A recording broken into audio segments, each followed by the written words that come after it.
of the most dangerous sentences in modern psychology is this: trust your intuition.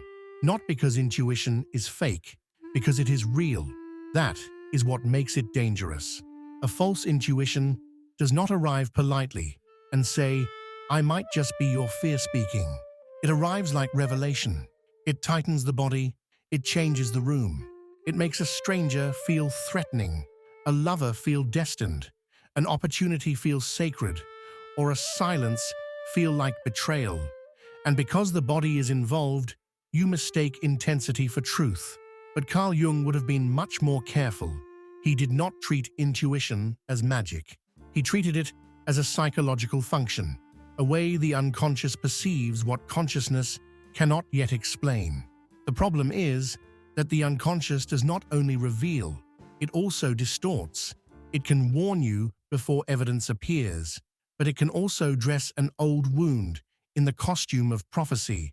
It can protect you from danger, but it can also trap you inside imaginary betrayals, false patterns, spiritualized fears, and relationships with people who never become what you sensed in them. So the question is not, is intuition real?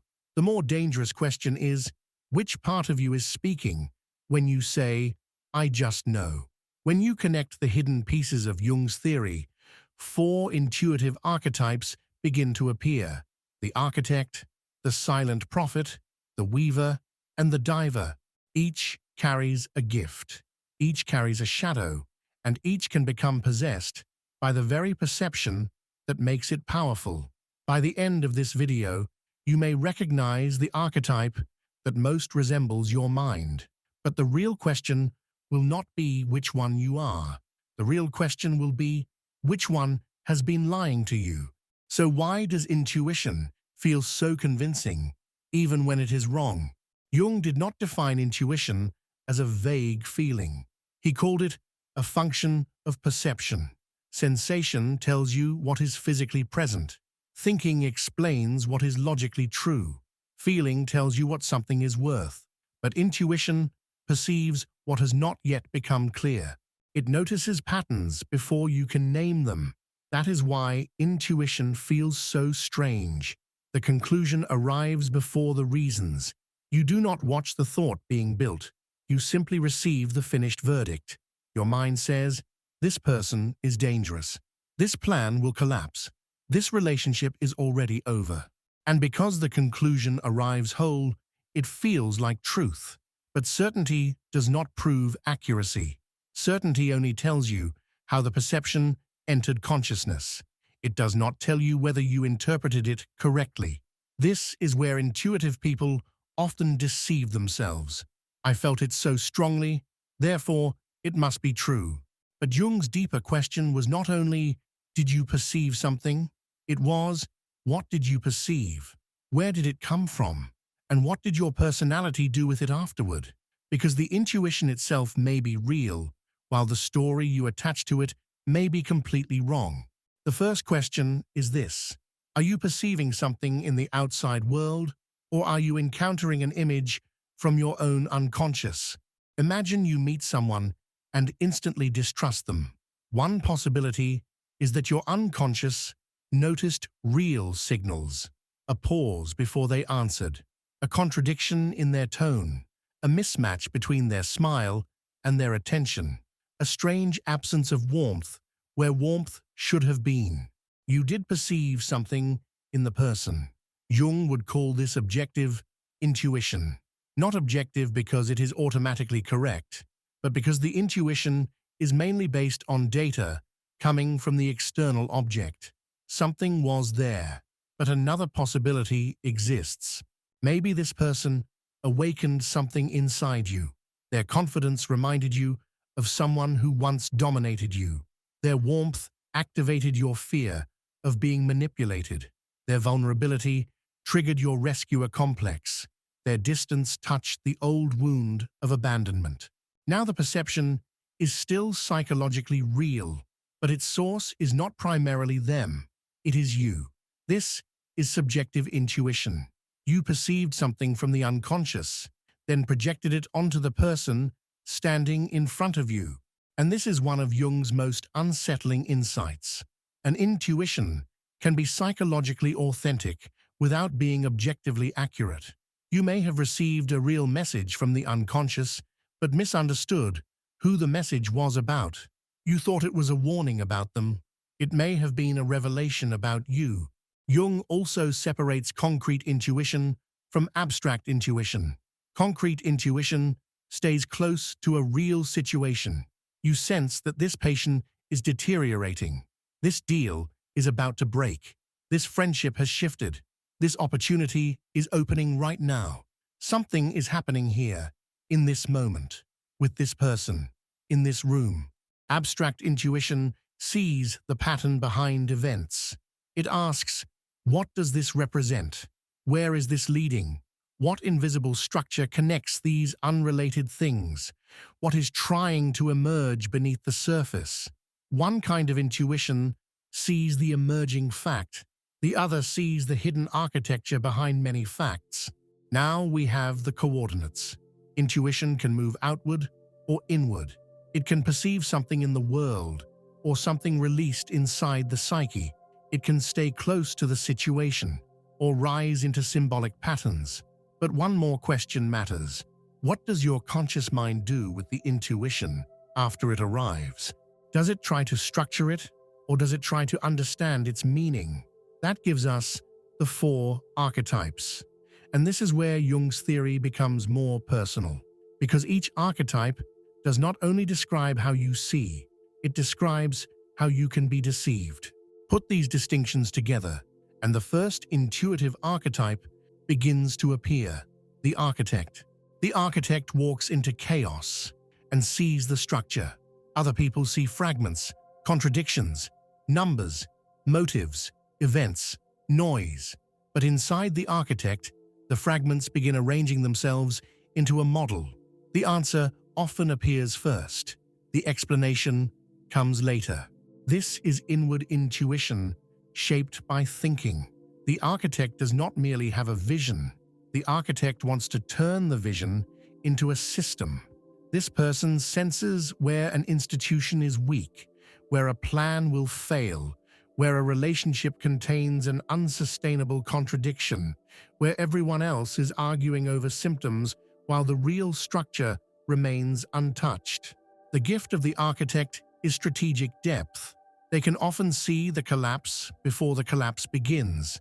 They notice that the problem is not the argument, but the pattern that keeps producing the argument. They notice that a company is not failing because of one bad decision, but because the structure rewards the wrong instincts. But the shadow is control. The architect can begin to trust the model more than reality. Every emotion becomes an obstacle. Every contradiction becomes incompetence. Every unpredictable human response becomes a flaw in the plan. A brilliant structure can still be built on projection. The blueprint may be coherent, but the foundation may be fear. The architect may say, "I am just being rational," but underneath the rationality is a terror of chaos. They may say, "I can see how this ends," but sometimes what they mean is, "I cannot tolerate not knowing." Their task is not to create more vision. It is to test the vision. Build something small. Invite contradiction. Let reality answer. Ask the person what they meant before turning them into a pattern. Let the plan encounter the world before worshipping the plan. The architect becomes wise only when the world is allowed to disagree with the model. But not every inward intuitive tries to build a system. Some are less concerned with structure than with meaning. This brings us to the silent prophet.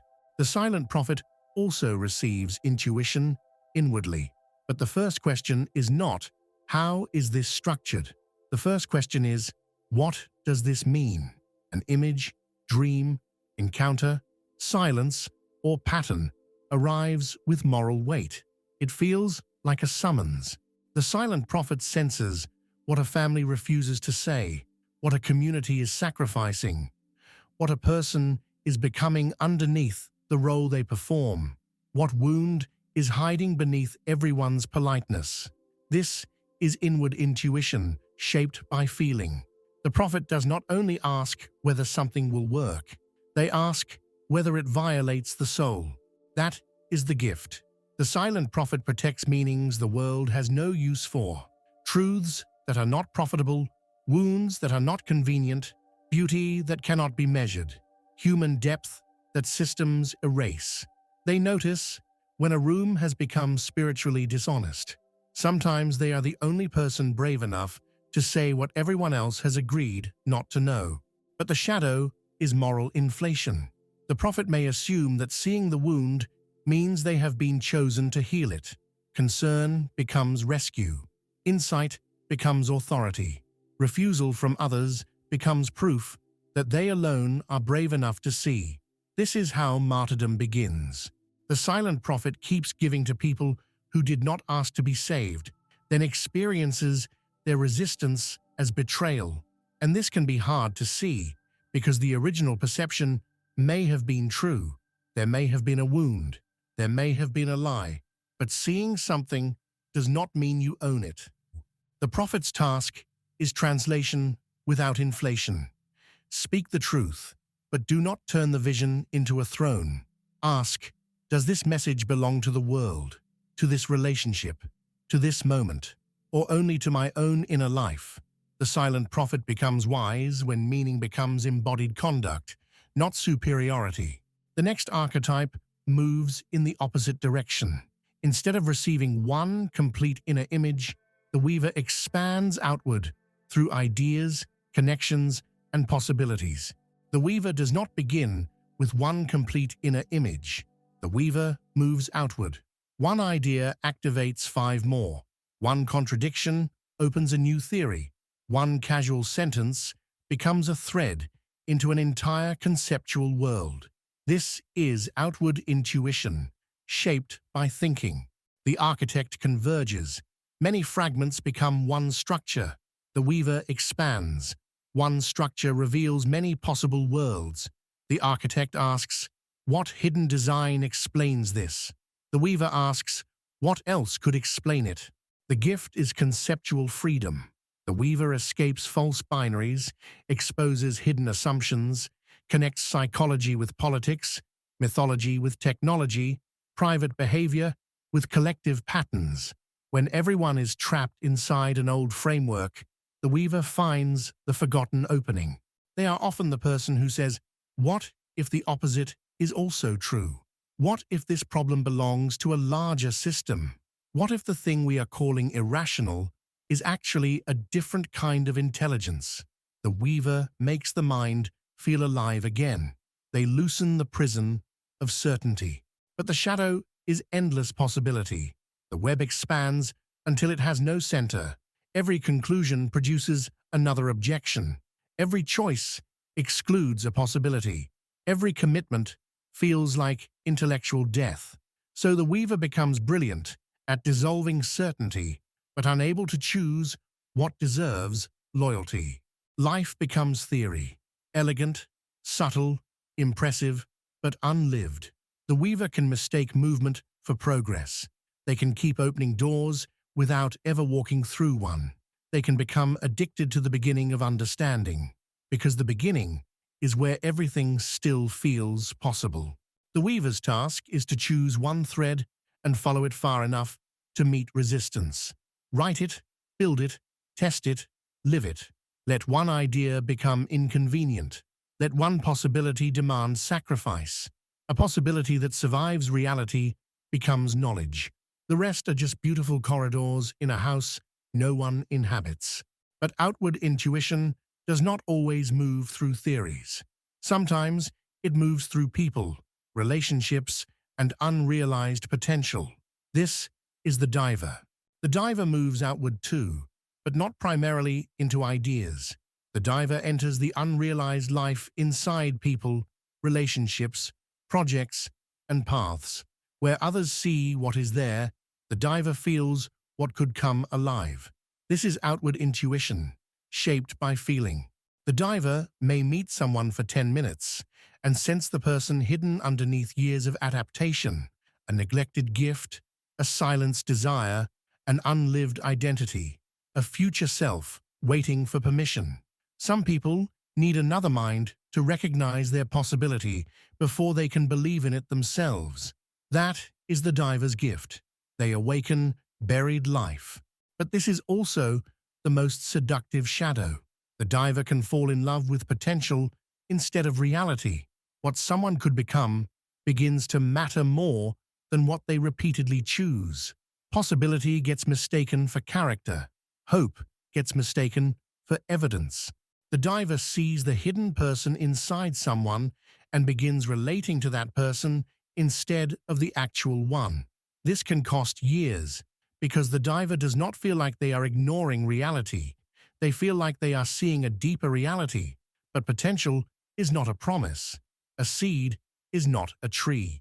The same pattern appears in careers, projects, and identities. The beginning feels charged with destiny. But when possibility becomes routine, the diver senses another unopened door. What once felt like liberation now feels like confinement. So they leave, again and again. The diver's task is to remain after possibility becomes reality. Stay when inspiration becomes repetition.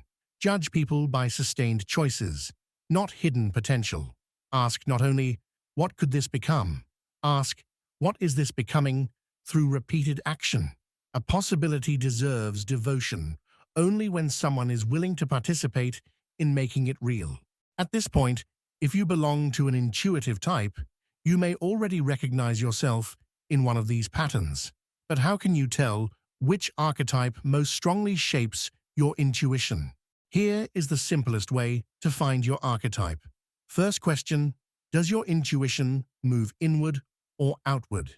Does it arrive as a complete inner image, or does it move through possibilities emerging around you? Second question, what gives your intuition form, structure, or meaning? If your intuition arrives inwardly and demands structure, you may be the architect. If it arrives inwardly as meaning, duty, or moral urgency, you may be the silent prophet.